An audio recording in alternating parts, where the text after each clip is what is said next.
사실 지난주는 맥추 감사 주일이었습니다.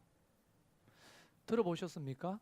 첫 번째 소출을 거두어서 하나님 앞에 감사를 드렸던 것을 기념하는 맥추 감사 주일입니다.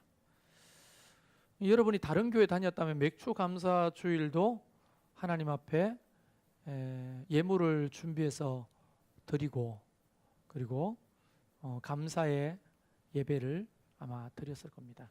근데 우리 교회는 맥추 감사를 사실상 건너뛰죠.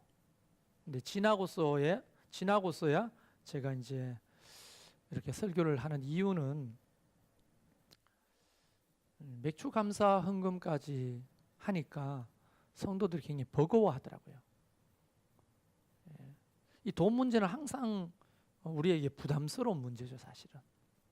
맥추 감사 헌금 이게 처음에 신년 감사하고 그다음에 부활절 감사하고 맥추 감사 7월달 하고 추수감사절 끝나고 성탄 다시 신년 이렇게 이제 절기 예배를 드리면서 하나님 앞에 예물을 준비해서 올려 드렸는데요. 어릴 적부터 저도 그래 왔고 많은 교회들이 그렇게 하고 있고. 근데 목사의 느낌은 그것을 굉장히 부담스러워하는 거예요, 사실은. 그래서 저는 이걸 건너뛰는데 다만 그 의미는 우리가 알아야 하겠다 하는 것들을 여러분에게 좀 가르치고 전달하고 넘어갔으면 해서 오늘 이 말씀을 준비를 했습니다. 이런 거죠. 우리가 6개월을 살고 7월 첫 번째 주가 되면 이제 1년의 절반을 지내고 후반전을 보내는 첫 번째 주일이 되는 겁니다. 그러면서 그때 우리는 지난 날을 돌아보는 거죠. 6개월을. 뭘 돌아보는 겁니까? 내가 하나님 앞에 신년에 작정하고 또는 계획했던 것들을 얼마나 순종하고 이루고 사는지를 좀 돌아보고 감사하고 그리고 또 남은 6개월을 하나님 앞에 내 삶을 의탁하면서 하나님 앞에 영광과 감사를 드리는 굉장히 중요한 시점에 우리는 도달해 있는 겁니다. 그래서 한 번씩 우리 지난 날을 돌아보는 것은 굉장히 성숙한 태도죠. 반성 없이 돌아봄이 없이 그냥 무작정 직진만 하고 살면은 우리가 성숙하는 것이 더디거나 유리하지 않습니다. 그래서 조금 스탑하고 6개월 내가 어떻게 살았지? 내가 송구 영신 예배 그때 하나님 앞에 기도 제목을 내고 이렇게 살아야 되겠다고 기도하고 작정했던 거 내가 제대로 했나 안 했나 이런 걸 돌아보는 거예요.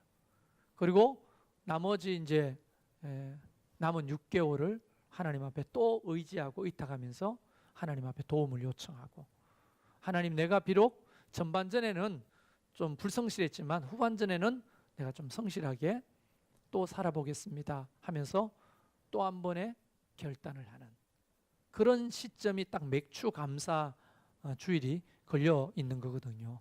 그래서 여러분이 이제 6개월을 살고 또 다른 6개월을 시작할 때는 언제나 절기에 뭐가 있다고요?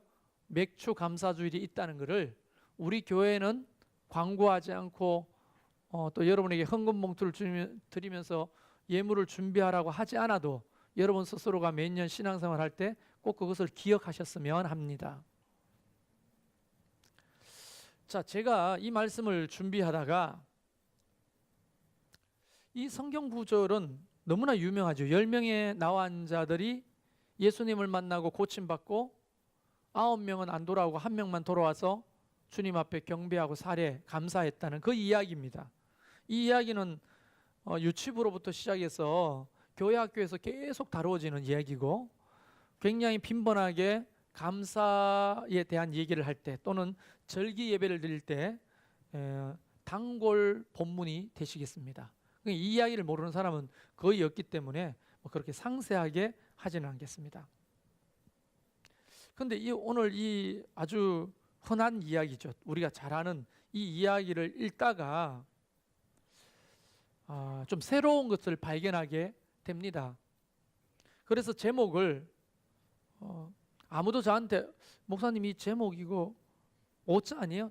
잘못 서진 거 아니에요? 이렇게 말하는 사람이 없더라고요. 이해하고 계십니까? 이게 무슨 말씀인지? 제목 한번 읽어보실래요? 이게 뭐예요? 뭐? 믿기는 믿는데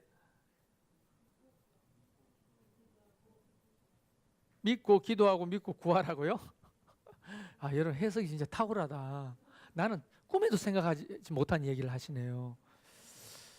요즘 이제 줄임말을 가지고 단어를 많이 만들잖아요. 그래서 저도 한번 만들어 봤는데 지금 밝히려고 하는 게 아니라 설교 중에 좀 밝혀보도록 하겠습니다. 믿기 믿고.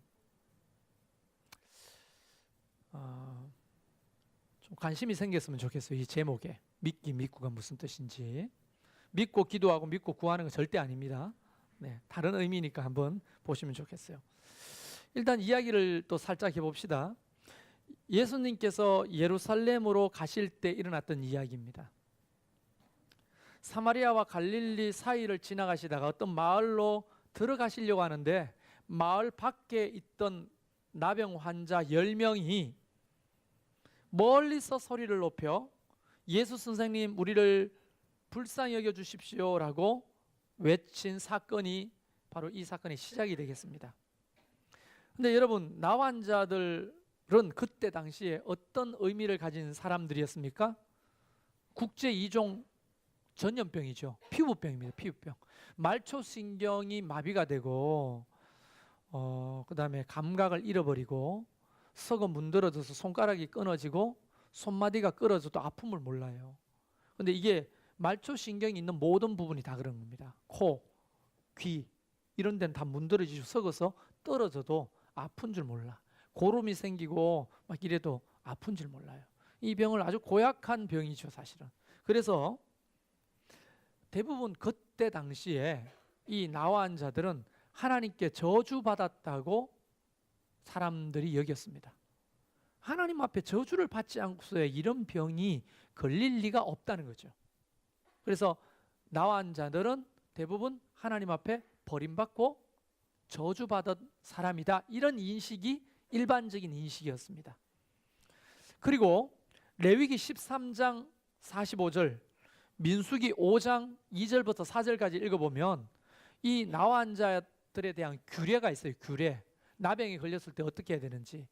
핵심적으로 말하면 격리시키는 겁니다. 저주받았기 때문에 저주받은 사람을 만지거나 또는 옆에서 같이 살아도 저주가 옮는다고 생각했어요. 전염병처럼. 그래서 집 밖으로 격리하라고 규례가 그렇게 되어 있습니다. 그래서 이들은 같이 살 수가 없었어요. 그래서 성 바깥에서 또는 진 바깥에서 격리돼서 살아가야 합니다. 근데 살아가는데 또 어떻게 되냐면 혹 그 바깥이라도 사람이 지나가잖아요. 그러면 자기 스스로를 고발해야 돼요. 부정하다, 부정하다, 이걸 외쳐야 돼요. 지나가는 사람이. 왜냐하면 지나가는 사람이 이 사람이 문둥병인지 모르고 또 만나서 이야기 하나 스치다가는 이 사람이 저주를 옮을 수 있기 때문에 어떤 의무가 있냐면 사람들에게 내가 부정한 사람이라는 거 스스로 고발하는 거예요. 사람이 지나가면 어떻게 말한다고요? 부정하다, 부정하다, 이 말을 외쳐야 돼요. 안 외쳤다 그럼 돌 맞아 죽어요. 그리고 역대하 26장 23절을 읽어보면 죽어서도 일반 사람들과 함께 묻히지 못하고 따로 매장을 해야 돼요. 그러니까 이 나환자라고 하는 것은 처음부터 끝까지가 아주 고약해요. 함께 살아갈 수가 없는 많은 질병들 중에 가장 저주받은 것 중에 저주받은 병이라고 여겼던 병이 나환자들입니다. 그런데 예수님이 이제 한 동네로 들어가시려고 하니까 동네 진 바깥에서 동네 성 안으로 들어가는 거잖아요. 진 바깥에 함께 모여 살던 10명의 나환자들이 예수 선생님 하고 부르는 겁니다. 근데 예수 선생님이라고 하는 이 단어가 굉장히 독특합니다. 일반적으로 예수 선생님이라고 불렀던 이야기가 마태, 마가, 누가, 요한복음 읽으면 사람들이 예수님을 선생님이라고 불렀거든요. 그죠? 근데 그 선생님이라는 단어가 사람들이 부를 때는 디다스칼로스라고 불렀어요. 디다스칼로스, 그냥 선생님, 일반 사람들이 부르는 호칭입니다. 그런데 예수님을 따라다녔던 12명의 제자들도 예수님을 선생님이라고 불렀거든요. 선생님이라 불렀는데 그때 그 선생님은 에피스타타라는 말이에요. 그러니까 일반 사람들이 예수님 부를 때하고 제자들이 예수님 부를 때하고 한국 단어는 다 선생님인데 헬라어 원문은 전혀 다른 의미입니다.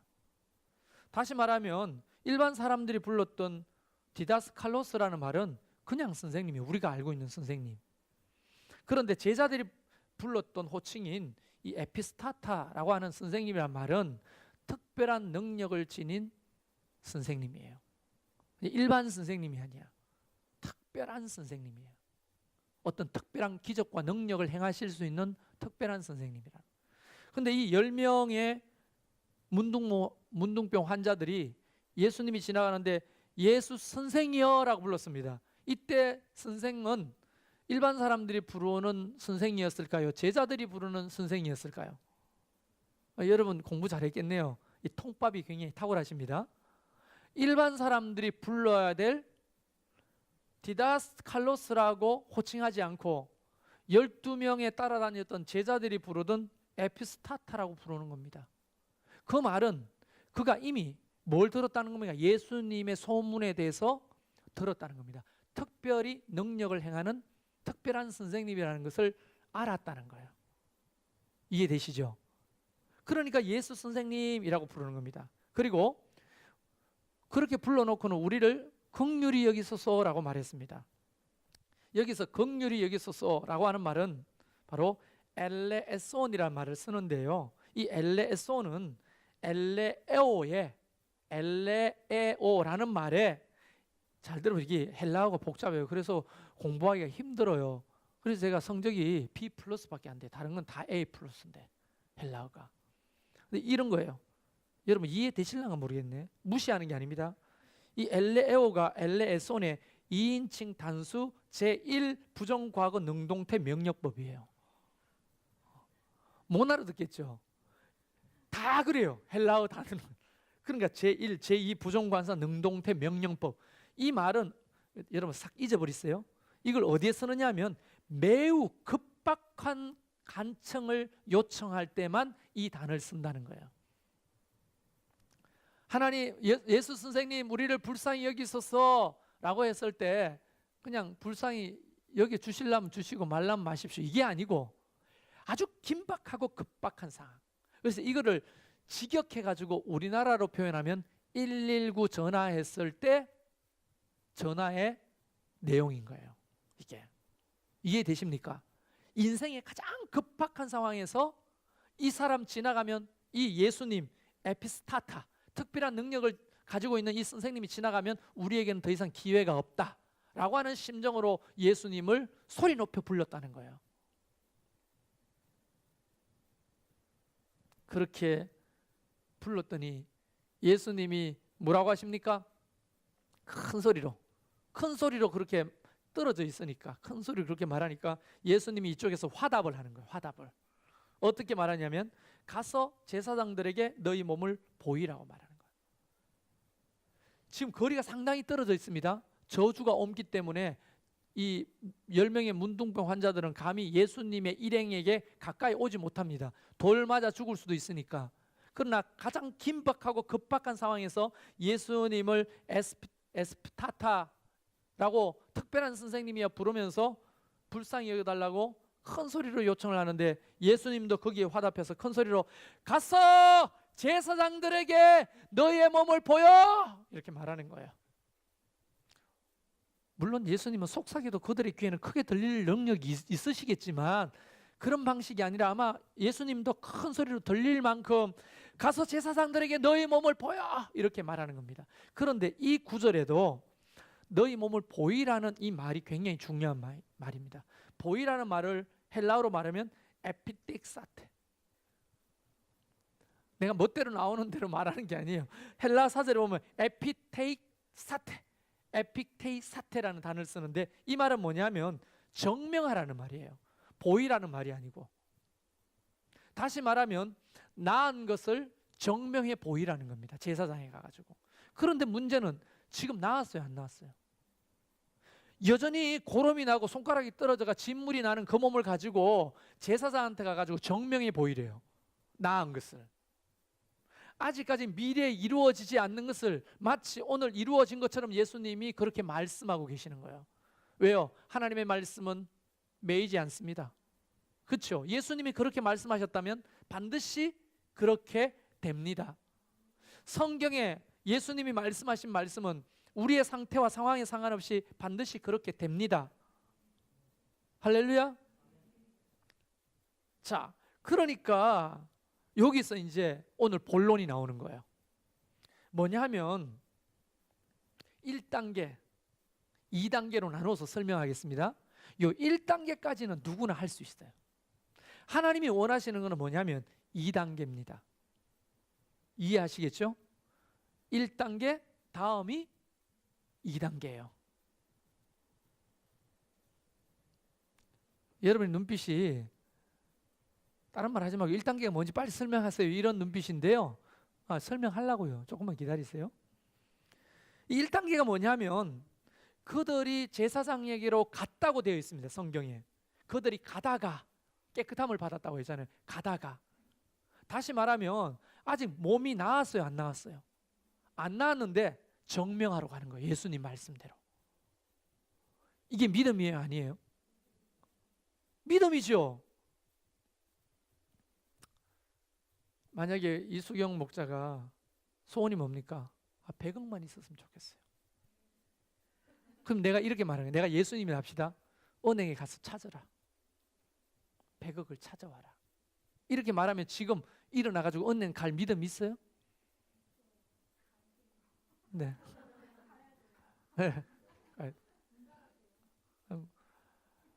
믿음이 없네. 예, 그러니까 CD기로 100억 뽑을 수가 없잖아요. 네. 지금 말하면 그 얘기인 거예요. 아주 황당한 얘기예요, 이게. 아직 몸에 진물이 나고 손가락이 덜렁덜렁거리고 고름 냄새가 진동을 하는데 제사장에 가가지고 몸을 정명하라고 하니까 이 사람들이 어떻게 해요? 자기 몸을 보고 뭐? 지금 제사장한테 가라고? 왜? 이러지 않고 그들이 갔다는 거예요. 가다가. 그들이 가다가 고침을 받았다는 거예요. 이게 1단계예요.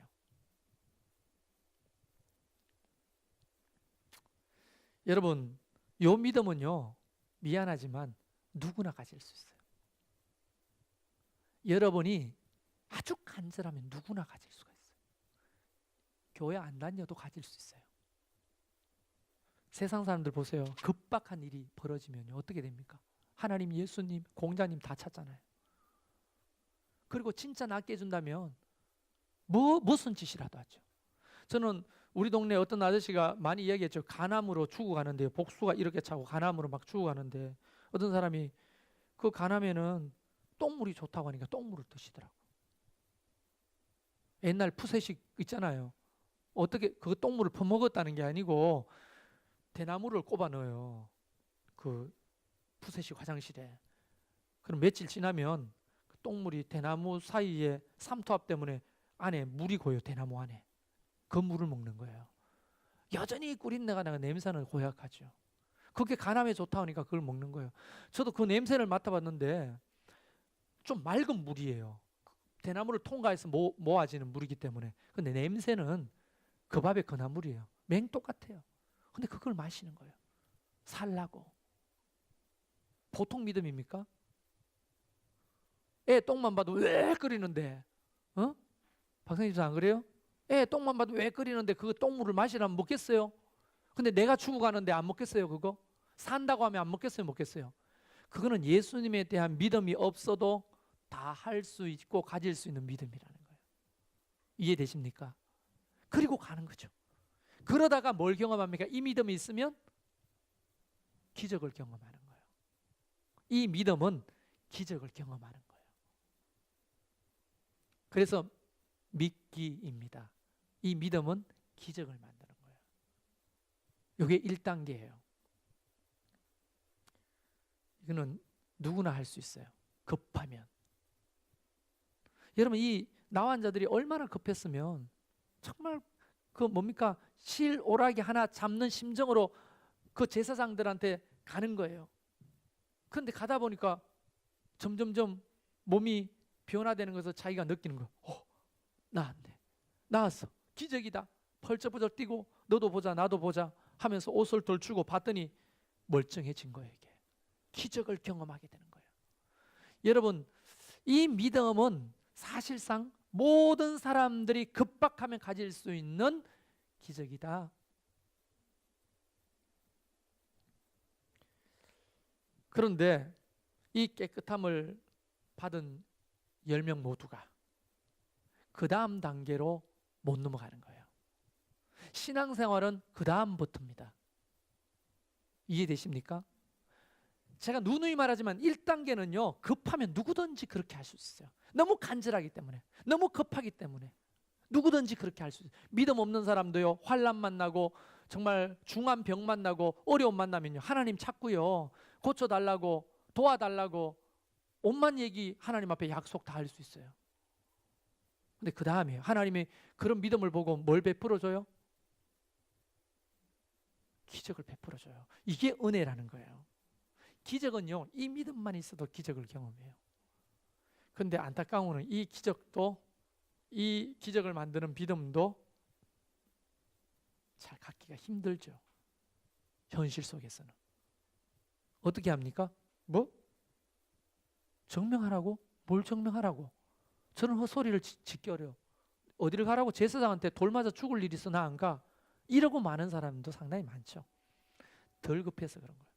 그러나 진짜 이 나환자처럼 급하면 다 갑니다. 낫는다는데 가죠. 왜 안 갑니까?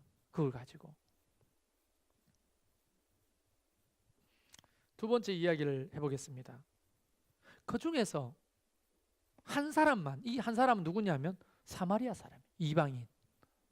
이 한 사람이 어떻게 해요? 하나님께 영광을 돌리며 주님 앞에 돌아왔다고요.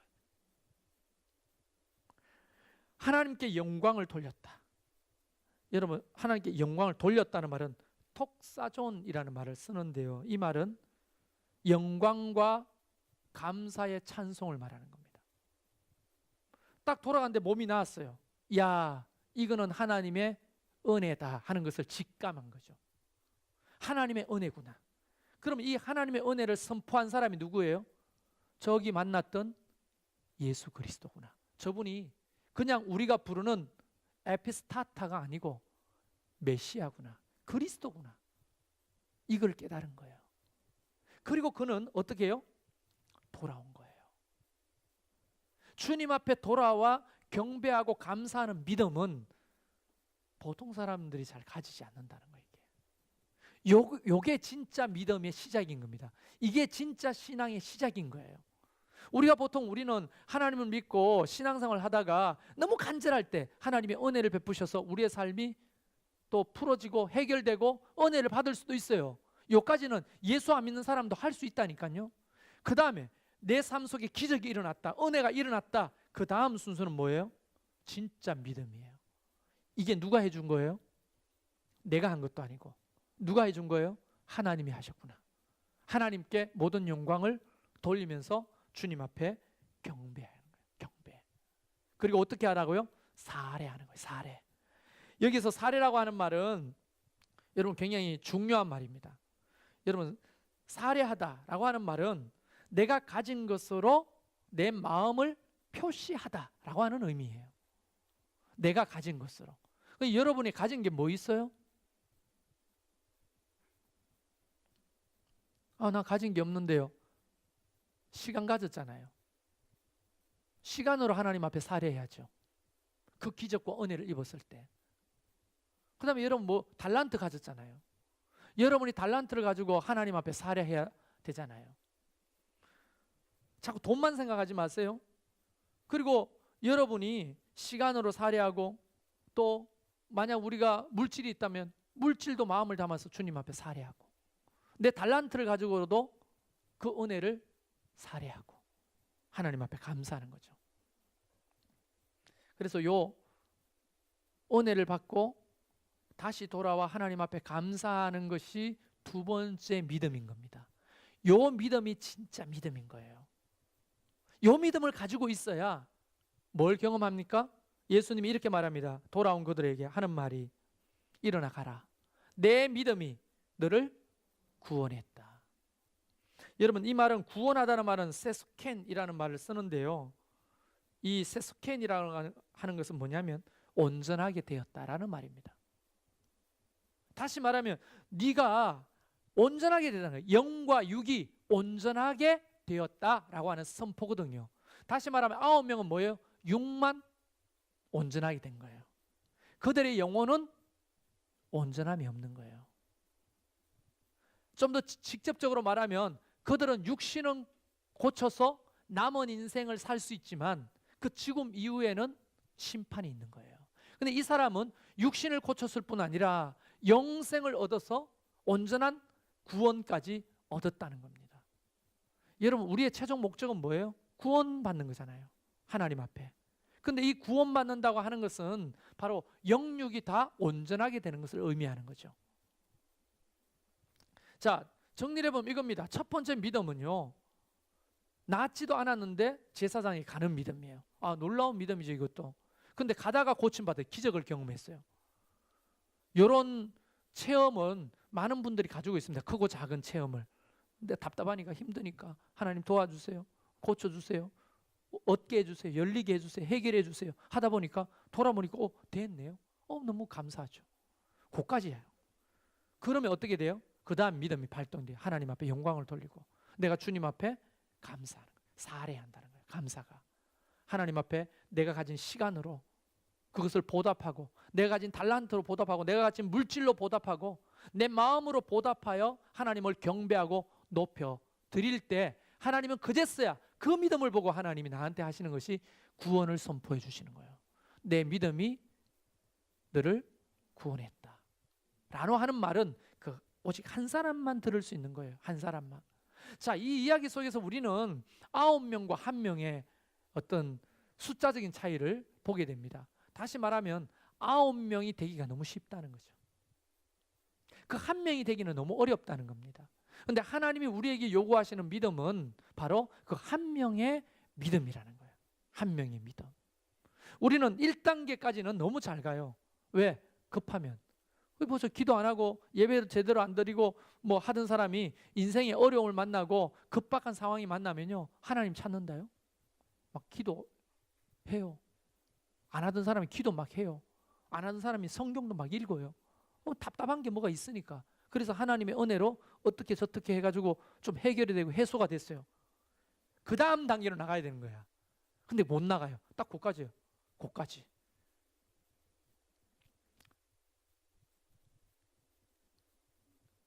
이것을 우리는 어린아이 신앙이라고 말하는 겁니다. 이런 상태로 10년, 20년 예수를 믿는 거예요. 계속. 반복적으로. 다음 순서로 못 나가는 거예요. 우리는 2단계 부르심이 우리에게 있다는 것을 기억해야 합니다. 그 2단계 믿음은 바로 구원에 이르게 하는 믿음이에요. 구원에 이른단 말은 세스켄이란 말 제가 말씀드렸죠. 온전케 되는 믿음. 영과 육이 우리 인생이 정말 온전하게 되는 믿음을 말하는 거예요. 1단계에서 그동안에 거쳤다면 이제 2단계 믿음을 가지고 주님 앞에 살해할 수 있는 사람이 되면 좋겠어요. 그래야 하나님의 구원이 우리 가운데 임하게 되는 거예요. 그래서 진짜로 하나님 앞에 복을 받고 은혜 받는 사람들은 이 믿기에서 끝나는 게 아니라 믿고까지 이어지는 이 단계, 1단계, 2단계까지 항상 가는 사람들이 더 큰 복과 은혜를 경험하게 되더라 하는 거예요. 그러니까 1단계 머물러 있는 사람은 어떤 사람입니까? 지 급할 때만 주님을 찾는 사람, 자기 답답할 때만 주님을 찾는 사람이에요. 하나님이 나에게 크고 작은 은혜를 베풀어 주심을 믿고 주님 앞에 영광과 감사를 올려드리고 삶에 살해하며 감사의 제사를 드릴 수 있는 사람이 진짜 믿음을 가진 사람이라는 것을 꼭 기억하신다면 우리의 신앙은 교정돼야 합니다. 그래서 1단계에서 계속 머물러 가지고 예수님을 10년 믿었어요. 20년 믿었어요. 모태신앙자야. 별로 의미가 없어요. 그런 사람을 향해 주님이 말합니다. 주여 주여 하는 자마다 다 천국에 들어가지 못한다. 하나님의 뜻대로 살아야 한다. 2단계로 나가야 너희들의 믿음이 성숙하고 더 많은 복을 얻는다는 거예요. 게임도 마찬가지 아닙니까? 게임. 요즘 게임은 제가 잘 모릅니다만 게임을 하다 보면 단계별로 업데이트가 돼요. 특히 맵이 닫혀 있다가 이거를 다 수행하면 다음 맵이 열려요. 그 다음 맵이 열려. 이 단계별로. 처음부터 내가 가고 싶은 최종 단계의 맵으로 못 가요. 첫 번째 맵 안에서 싸워가지고 모든 미션을 수행해야 두 번째가 열리는 거예요. 두 번째 미션이. 근데 두 번째 맵을 딱 들어가면요, 첫 번째 맵은 너무 시시한 거예요. 이게. 내가 이걸 재밌다고 했나? 2단계 맵이 너무 좋은 거야. 그러면 옆에 봅니다. 3단계 맵이 잠겨 있는 걸 봐요. 그럼 2단계를 내가 수행하고 통과하면 3단계가 있잖아요. 그 3단계는 어떤 것일까? 너무 궁금한 거예요. 그래서 열심히 해가지고 2단계를 통과하면 3단계 열리는. 3단계는 완전히 차이가 나요. 이게 4단계, 5단계 있으면 도대체 저 앞으로 갈수록 저 단계에는 어떤 세계가 펼쳐질까요? 그러니까 애들 거기 환장이가 열심히 하는 거예요. 성장해 보려고. 우리 신앙은 1단계에서 계속 노는 거예요. 그게 너무 안타까운 거죠. 목사가 꼬셔가지고 여러분의 주머니를 털려고 하는 수작인 것 같습니까? 절대 그게 아니잖아요. 우리가 다음 단계로 나가려면 여러분이 은혜를 입었을 때, 크고 작은 은혜를 입었을 때 주님 앞에 반드시 영광을 돌리고 감사하면서 주님 앞에 제대로 된 사례를 할 때 그 다음 단계의 구원이 선포되고 온전하게 되는 역사가 계속 이어져 가는 거예요. 다음 단계로. 제가 오늘은 1단계, 2단계만 이 이야기 속에서 끝냈지만 1단계에 머물러 있는 분들이 계신다면 이제 2단계로 가시고, 2단계에 머물러 있는 사람이 있다면 3단계로 나가는 역사가 있기를 바랍니다. 3단계는 뭡니까? 그거는 이제 차차 풀도록 그렇게 하겠습니다. 오늘 2단계까지만 여러분이 목표로 삼고 나가실 수 있기를 주의 이름으로 축원합니다. 할렐루야. 우리 같이 찬양합시다.